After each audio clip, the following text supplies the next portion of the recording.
on these kind words. I'm thrilled, I'm happy that I'm here, and I'm also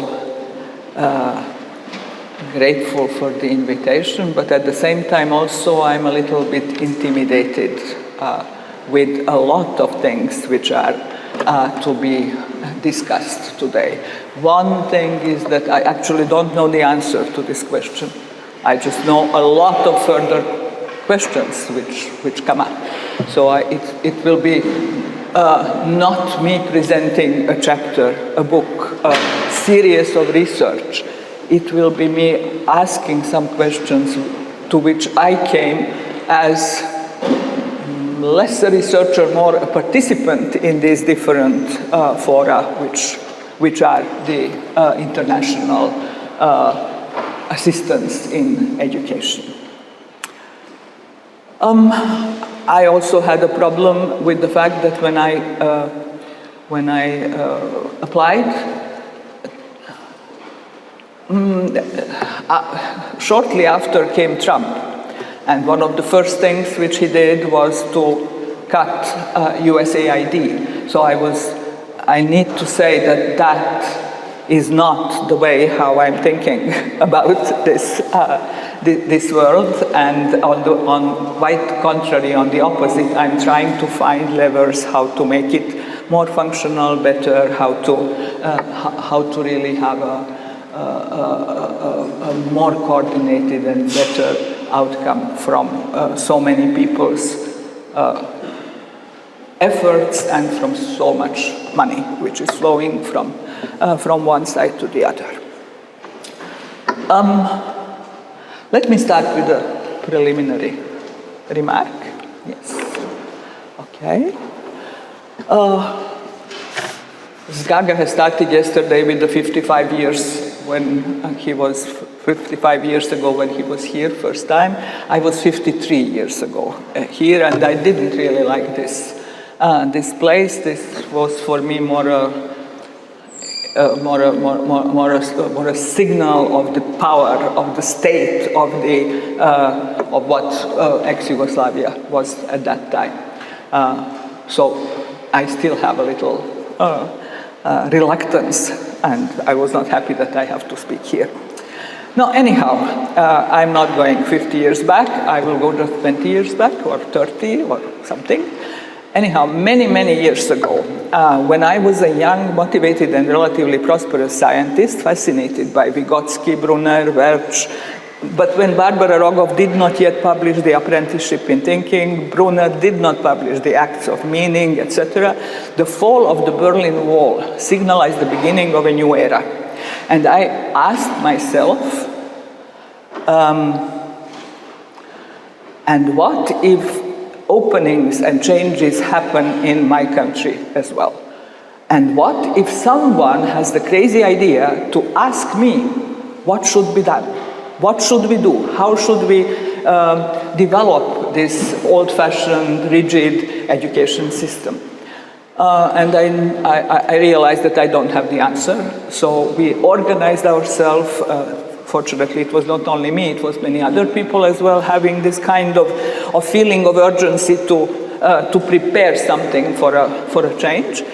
And we found colleagues, organized workshops with children based on the idea of co-construction of knowledge.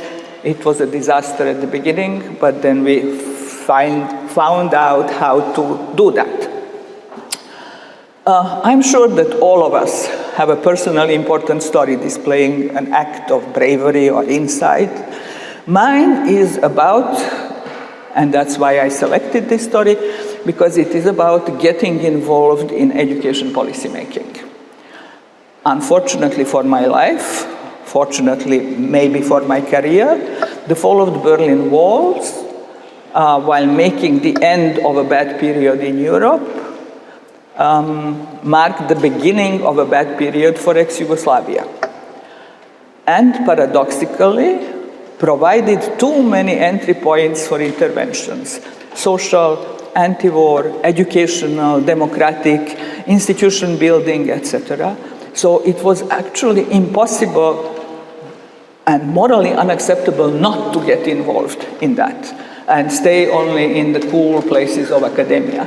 I think that is a story of many in my generation. So we moved out from the academia, did all sorts of other things, and of course brought that back to academia, and that was a very unfortunate, the reason why we did that, but it was a very enriching experience. So it's a story about how trauma can be healing. So this insight has brought me in the world of education development. And with great joy, I discovered that there is a quicker and more powerful way to make change happen than the typical pace of influencing 30 students per academic year to think differently. This was more interesting, more massive, and we thought it's really meaningful.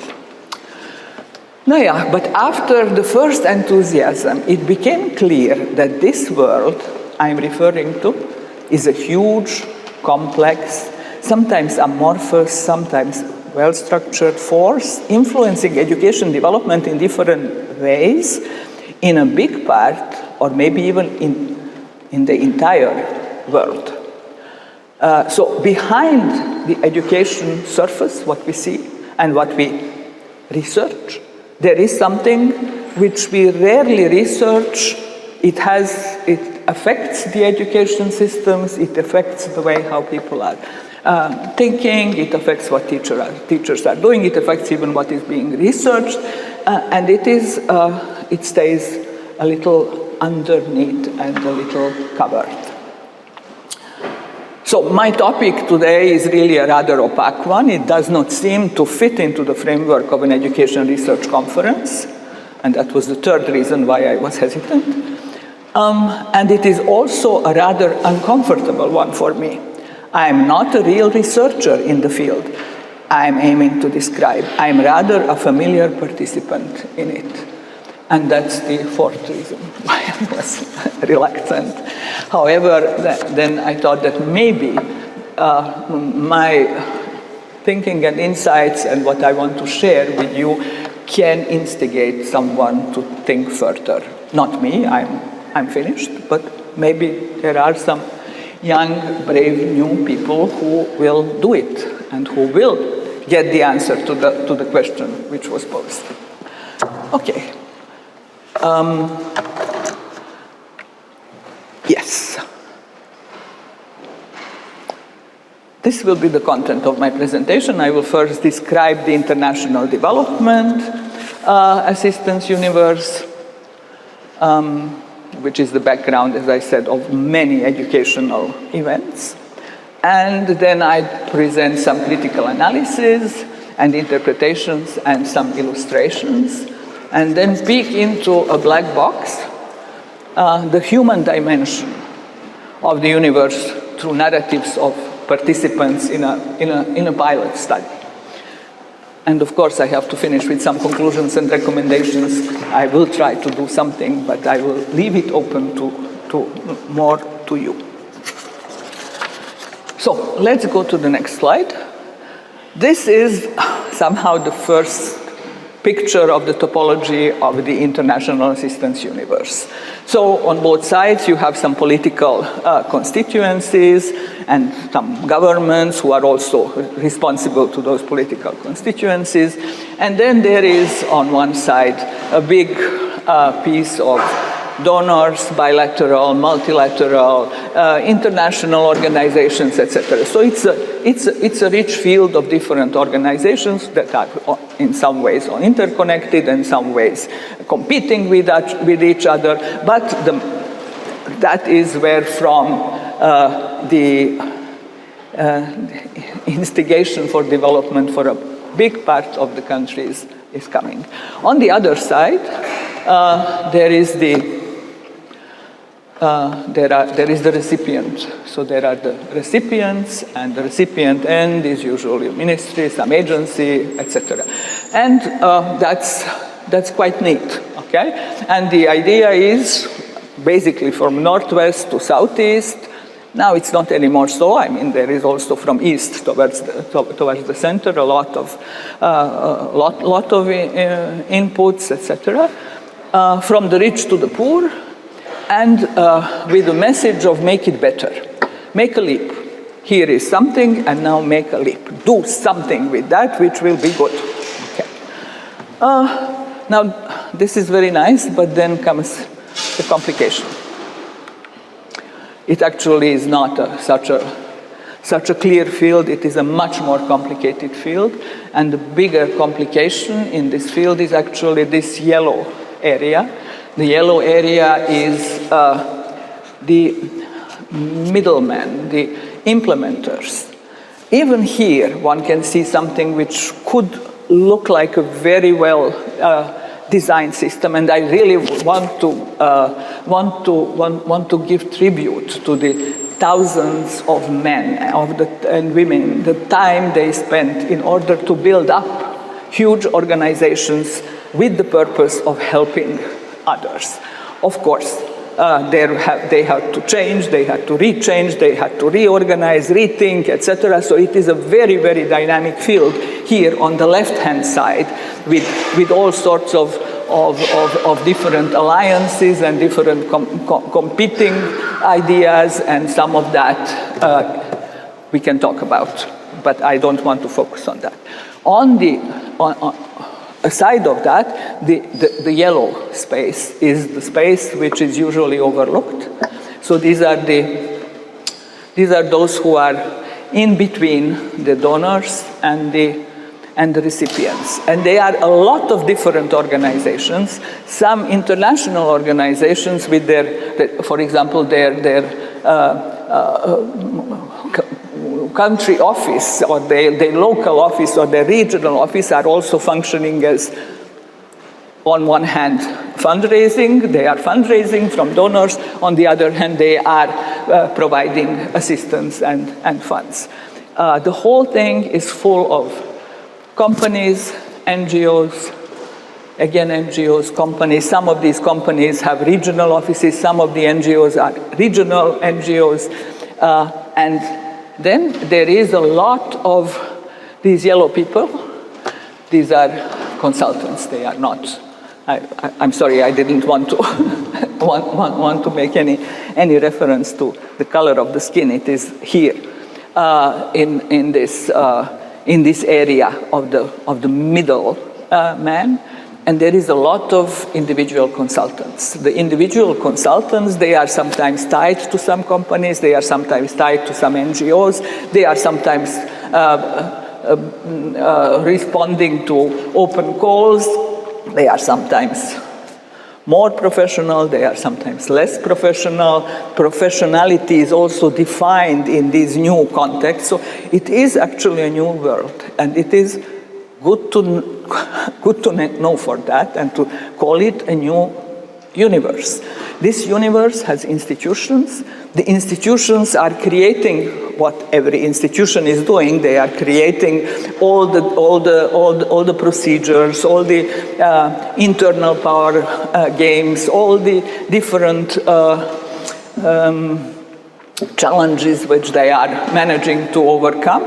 But actually, this is there, and this is influencing further what is happening in the yellow and the green area. Maybe I should also say one thing about these small people on the left, on the right-hand side, and these should be the recipients. These are those for which actually this whole big donor community is doing something. They are usually somewhere in the back, and they are depending on whether the ministry or the government involved them or not. Okay? On the other side, on the left upper side, there is the political, the citizens of the donor countries, where the donors are actually accountable to their citizens, but somehow nobody is accountable to these citizens. The ministry should be accountable, but that the line of the information is somewhere getting lost very often. Not always, but very often. Okay, we can go a little further. It is not a big surprise that most of the, just a second,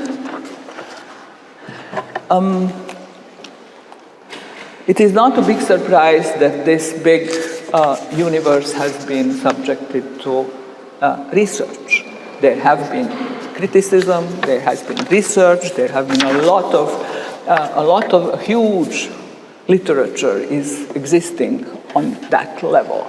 Most of the research, and now we can go further, most of the research are looking into aid effectiveness, into the basic question, okay, here is the money and what has happened, and criticizing that actually not much has happened, a lot has been invested in financial terms, in human resources terms, in institutional time terms, and the effects are sometimes, or often, or very often, actually disappointing. The dominant line of analysis is focusing on aid efficiency and effectiveness, but from an economic perspective. This is also understandable. It is to see where, what is the accountability, who is doing what, and whether we have reached what we wanted.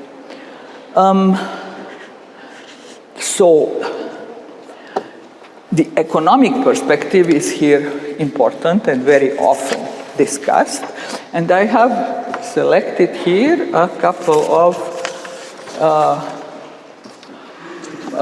it's simply just a list of different possible analyses. Some of them were, for me, fantastic. Some of them were eye-opening. Some of them were saying that what we already know. Some of them opened up a new line of research. So I took some time to look into that, although that is an area which is very far from my competence, and most probably I am very superficially pulling that together, but I think that it's useful to know that there are people who are researching that and how they are researching that. So, for example, there was a lot of discussion about what kind of data are there, about how much money, which donor for what. If some researchers started to deal with that, and then it came out that actually data are lacking. Easterly, he is one of the very productive guys in this area. He was saying in one article that data on spending are terrible, and the trends and the patterns data show are also terrible, or even more terrible. Okay. There have been stock-taking analyses, which also showed that there are many problems with the data of the donors, which the donors are actually supposed to somehow disclose, but then there are all sorts of ways how this disclosure is actually not fully there. Or, I will talk about it a little bit later, they are disclosing it to other donors, but not to the public. There have been also assessments and ranking of development assistance organizations according to a lot of very important criteria.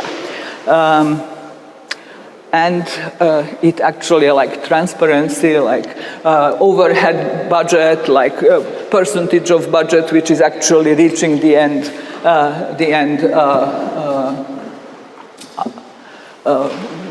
beneficiary, etc. And what came out is that agencies actually perform surprisingly poor on a collection, on this multi-dimensional set of criteria, and that has been corroborated by a number of research. It's a lot of that. Then there has been also research about the trends, whether they get better, and then it's also a question of who gets better. So. What came out, just to respond to your curiosity, it came out that the UN agencies are actually functioning somewhat better, and that they have better scores on all this, on most of the criteria, and the multi-year trends are showing that some multilateral and multinational and the UN organizations are actually changing and doing something better than they have done before. But most bilaterals rarely do that. Okay.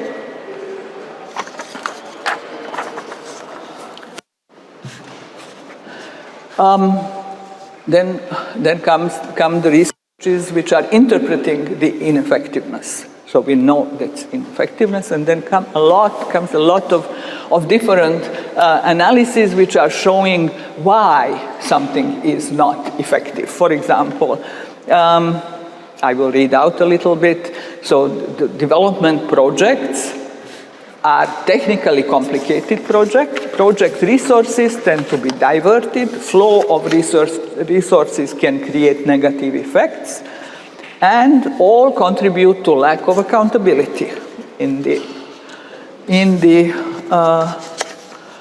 both to the donor country and also to the recipient country. Then a lot has been discussed around fragmentation and missing feedback loops. So the different organizations there are very often too many donors doing similar things to similar countries instead of somehow streamlining and somehow making that more effective. So too many donors, too many countries, and too many sectors what they are covering. Then there are also different incentives at the different levels of this whole system where donors are pushed to disperse. On the other hand, the ministry would like to have some time to implement something what is to be a leap. Okay? So there are lots of these different further considerations. Then, of course, there is lots of bureaucratizations, perverse human resources decisions. There are implementation units, expats, poaching, etc., instead of using the local people. Then there is an overload in country analytic work. I think that you all know that when you start looking into something, then there are 15 different analyses of very similar organizations, and then you have to, ministries are then asking consultancy firms, please condense this for us. Please do an additional paper which will summarize this, because we cannot work with all these different papers. Very often sustainability is a question, so lack of funding for recurrent costs are usually not there. Once the project is completed, then the bus which was bought stays there because there is no money for gasoline, or because there is no money to repair, or that's the most eclatant example. There are so many examples of how things then get frozen and sustainability is not reached. Very often the question is corruption and transparency.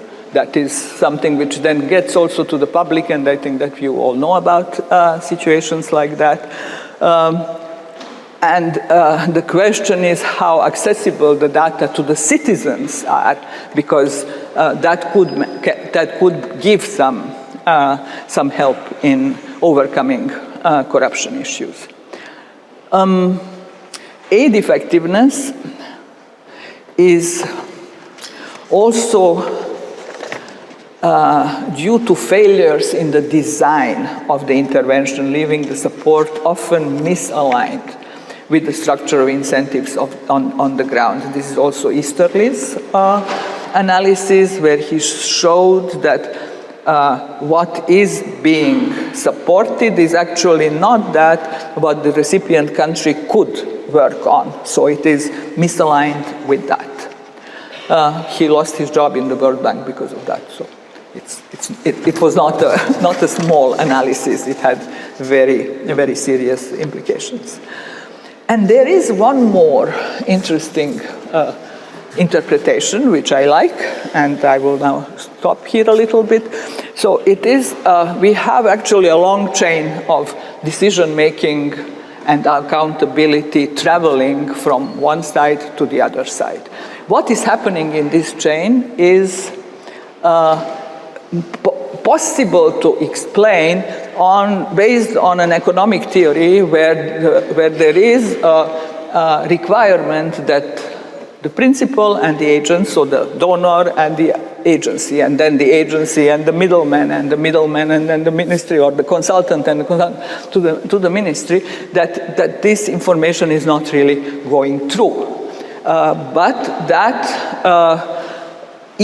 at each step, actually, only then do we have a leap when the principal and agent are getting close with their interests to each other. It's a very basic thing. So if you want something to happen further, then you have to ensure that the person whom you are giving it, or the institution whom you are giving the mandate to do that, is actually aligned with your own idea, with your own aim, with your own interest. This is often not happening. The agent is building in its own interest, and then it's giving over to the next one, and then it's also building in its own interest, and then at some point the thing goes wrong. Okay? And this is relatively influential. I have found it in several researches. We can go further. Of course, based on that, there has been a lot of work trying to make it better, and OECD has been working on that. There has been agendas, etc., and introducing a lot of mechanisms which could make it better, tying better the donors and the recipients, tying the donors better to each other, giving somehow more information and more possibility of involvement of the participants, etc., and most of transparency. So there is some improvement, but actually we don't yet see the effects of that. And then we can go further. I have a couple of small stories. I will talk about three, which are all snapshots from experience on how, on various points along the donor-recipient trajectory, development can be stalled. I will talk only about the yellow ones. So, donors can support, based on many inputs, unsustainable models. We have seen things like that all around the Eastern Europe and also in the Caucasus and in Central Asia, that actually new solutions for the old problems are then creating new problems. So, for example, we found a lot of Roma after-school institutions which were seeking for funding and not trying to move themselves into the schools where the Roma are. They were seeking for funding. As a result, and of course they didn't get it, so the whole thing was falling apart.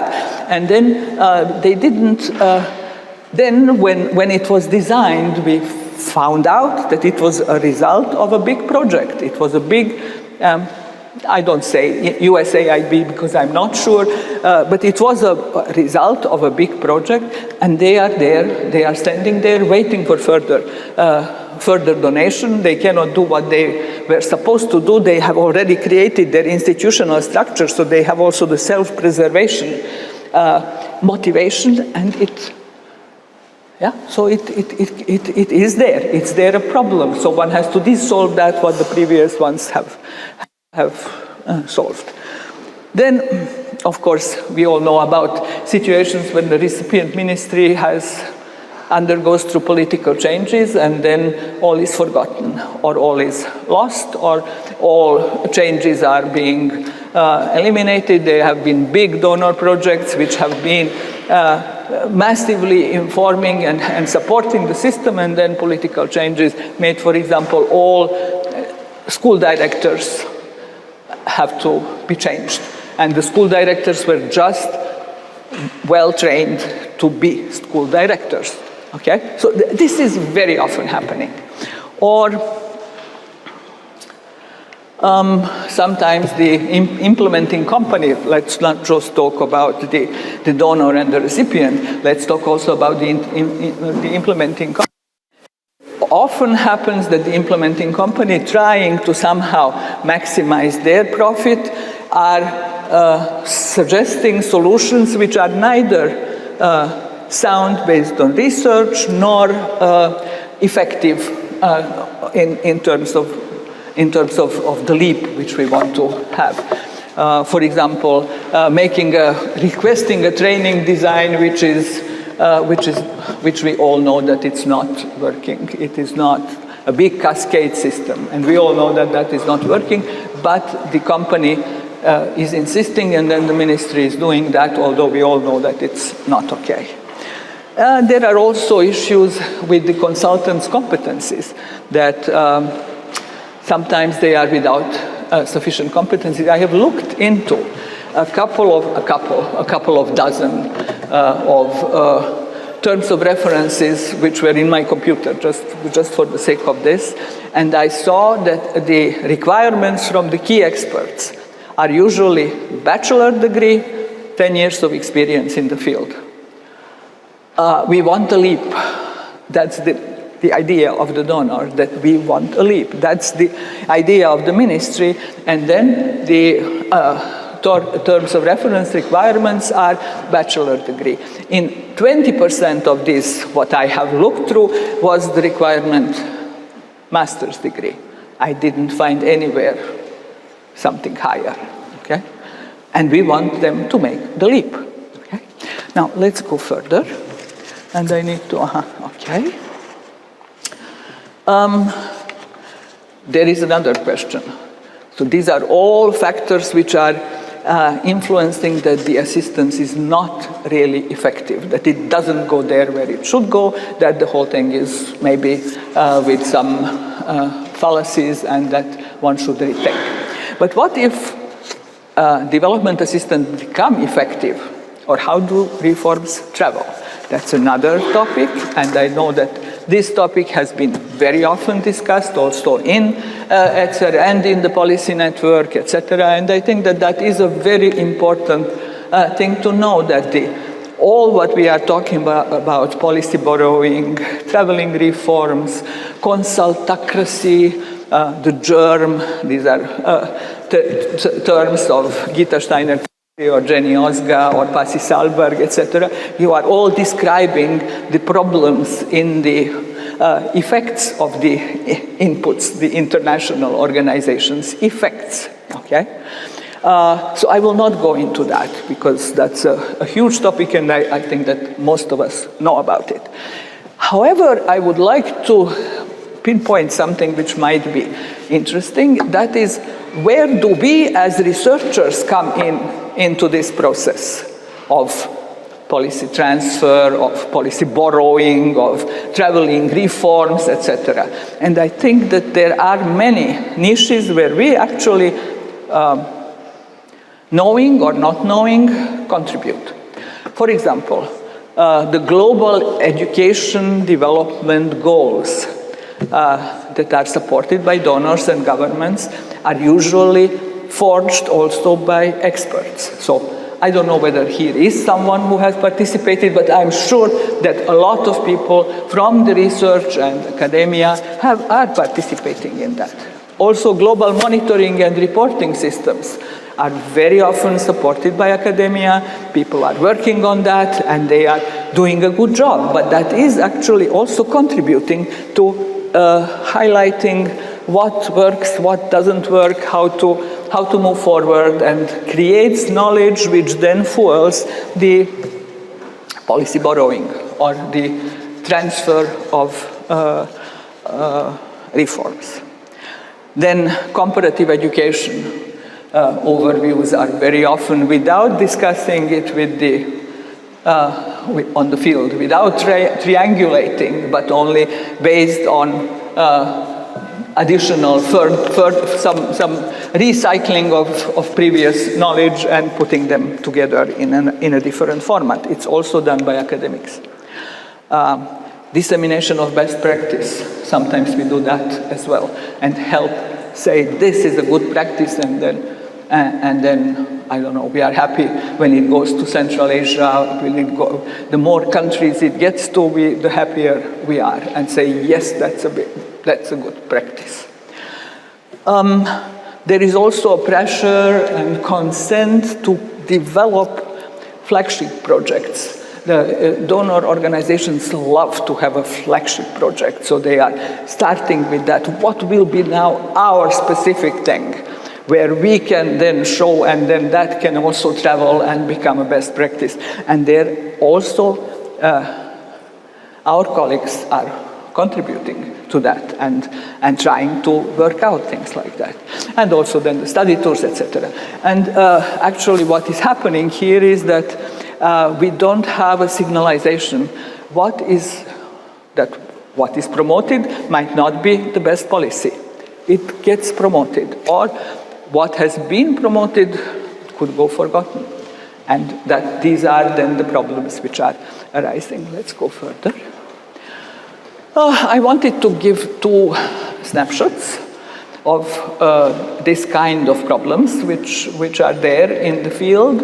It is in that area of the world which, how should I say, it's there somewhere, Central Asia, the ECER region, Eastern Europe, those who are not yet in Europe, or those who were, but who are in the meanwhile, but before that they were also in this world, recipients. I have done relatively recently in the ECER region an analysis of inclusive education. And inclusive education at the preschool level, of how is that functioning? I will not say to which organization, of course. So it was a stock-taking analysis, and I triangulated what are the barriers, what are there to know that these are the barriers for inclusive education. Then what is the government supporting? And then I looked also into that, what are the country offices of this international organization supporting? And then what comes out, that although the barriers are actually highest around financial concerns, human resources, and lack of accessible facilities, but actually we have a huge amount of barriers. Where we don't have barriers, or the barriers are smaller, is missing demand from parents of children and lack of legislative backing for inclusive education. Now let's see what are the governments and what are the CEOs doing. They doing that how should I say, they are not doing that what is mostly missing. They are doing that which is developing legislation, which is developing further strategies, etc. They are training educational professionals, and then they are training higher education staff in countries where there is nothing about inclusive education yet at all. And they are not dealing with finances, they are not dealing with a lot of supportive elements which could mobilize the community, like pedagogical assistance, mobile teams, etc., which could help there in the process. So the human resources are only focusing on the training of the preschool teachers. That is unfortunate, and you just see the similarity of the pattern between what the government does and what the CEO does, and you see the missing links. Okay. So I just said that. So the bulk of these CEO interventions is the training of preschool teachers and educators and parent programs. And that was one of the things which we saw that is actually not a big barrier, that parents are there and are for that, but there are still parent programs. And there are areas that were almost fully left, not supported, neither by government, nor the CEO, financing support, transportation, etc. And then there are many critical areas which were used only by 30% of the countries from this 25. Something like supportive human resources, which I just mentioned, mobile teams, pedagogical assistance, personal assistance, multidisciplinary teams, etc., and assistive technology. So here are the areas which are sort of overcome. People are not dealing with that, although the need is there.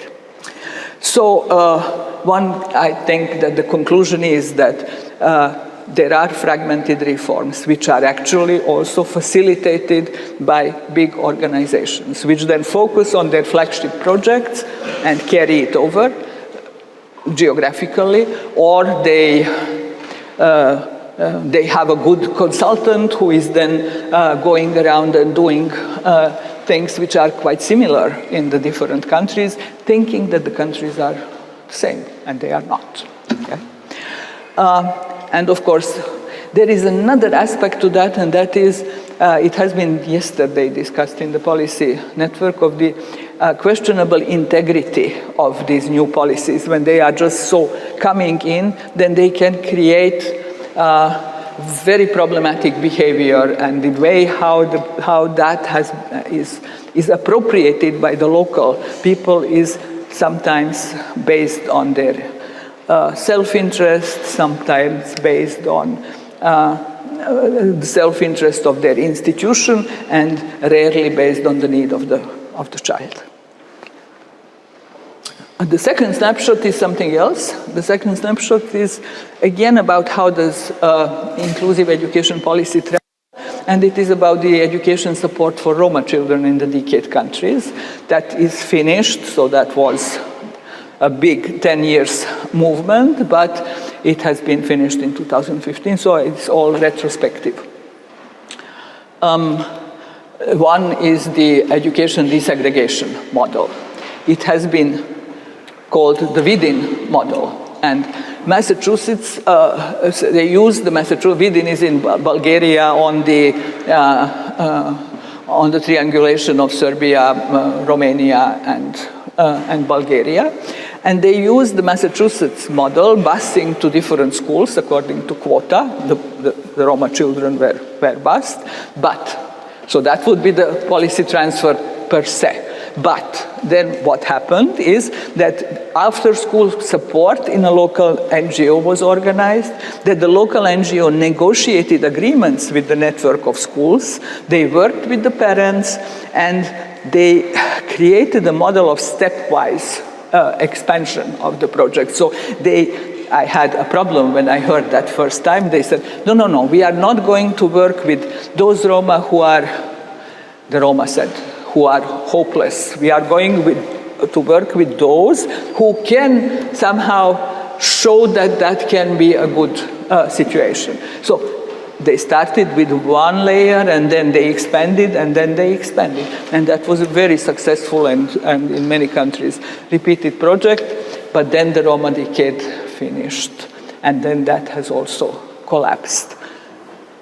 But the policy, the traveling policy, was enforced and additionally supported by locals in a very transparent and very, very, very rich way.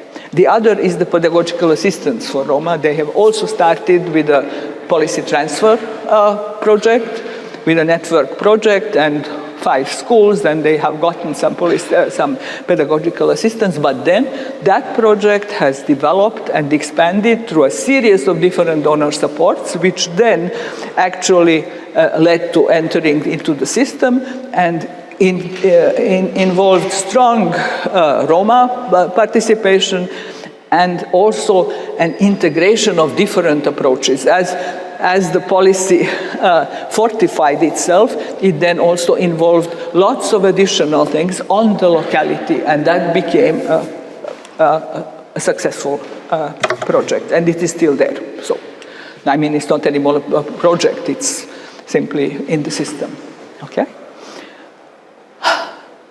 I have now talked about the donors, talked about the recipients somewhat, but I didn't talk about the middlemen. So let's see what is happening with the mediators of the mediation. So we are actually looking at who is mediating that between these and those on the left-hand side and the right-hand side. I'm sorry, I have to read from here because this is so small that I cannot read, and my eyes are not good enough, and I didn't bring some fortified glasses. So, the question is, how do human beings navigate the complex tasks of the development aid universe? Among the quality criteria, this is now an excerpt. This is a narrative from participants' research. Among the quality criteria of international assistance, I feel that coherence is the one I can influence the least in my professional role. In my view, ensuring coherence should primarily be the responsibility of two actors, of the beneficiary institution and the donor organization providing financial support. The main challenge with coherence is usually created during the project negotiation and design in the design phase. Beneficiaries often do not devote sufficient attention to negotiating specific aspects of the project or shaping the modalities of implementation. In many cases, they follow the guidance of external donors without insisting strongly enough on alignment with their own identities, tradition, priorities, capacities, etc. And then also the donor organizations, they frequently prioritize efficiency and not digging deep into the problem.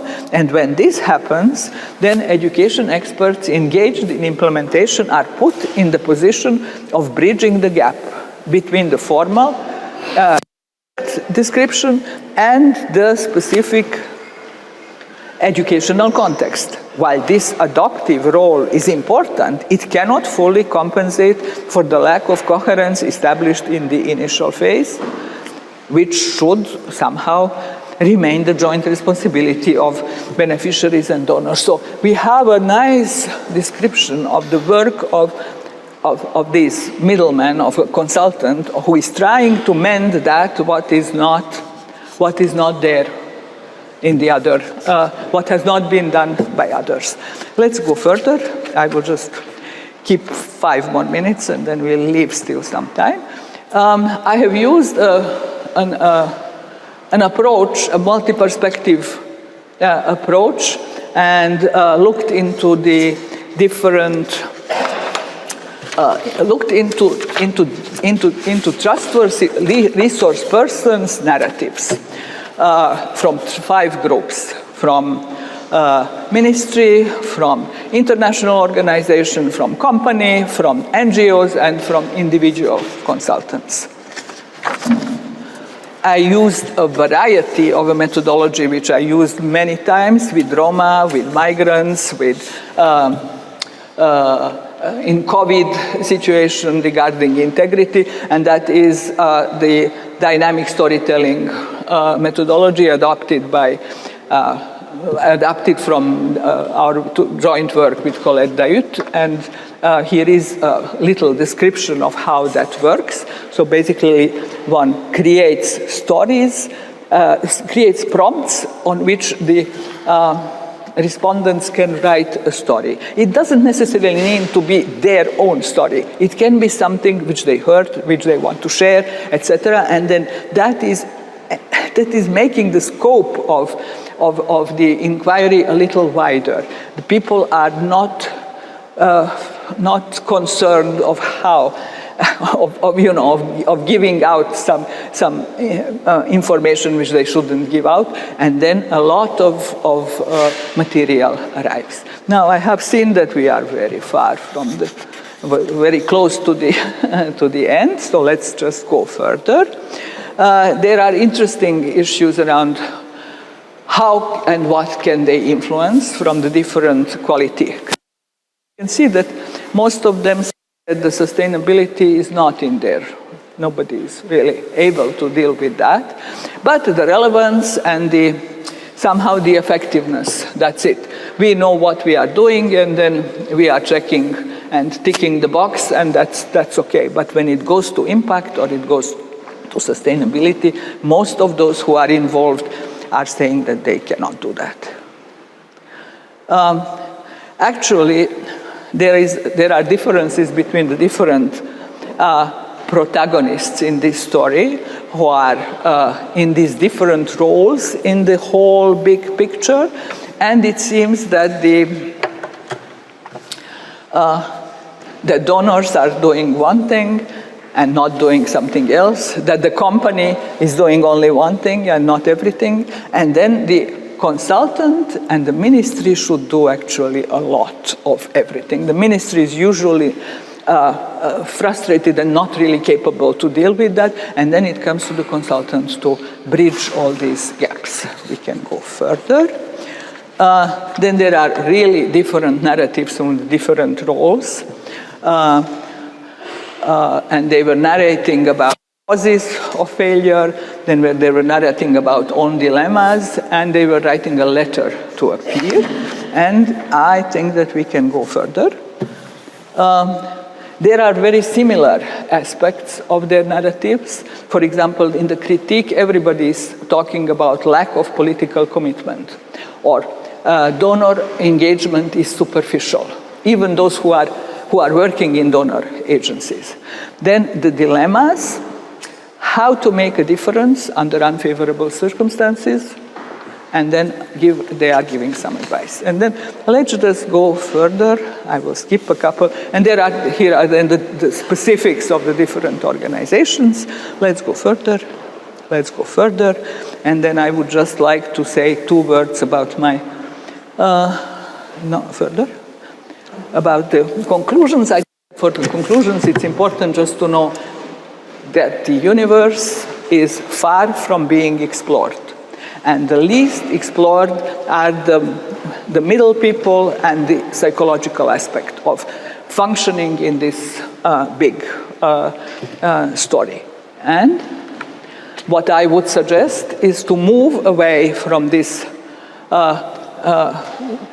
two-dimensional looking of here are the donors and here are the recipients. Try to look into the middle as well to make it three-dimensional, but then also look at the different niches in this mediating process and try to see what is here actually happening. And I think that that kind of approach from researchers could be really helpful. And I also think that currently what is mostly missing is a sincere discussion about this.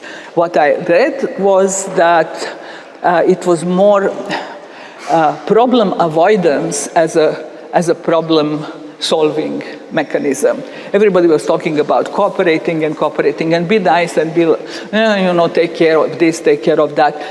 But that is not creating a good basis for development. So while they are helping the project to succeed, they are actually blocking the development of the whole structure, which cannot go further without additional sincere talk. Okay. We can skip all. I think that we have to give a couple of thank you very much.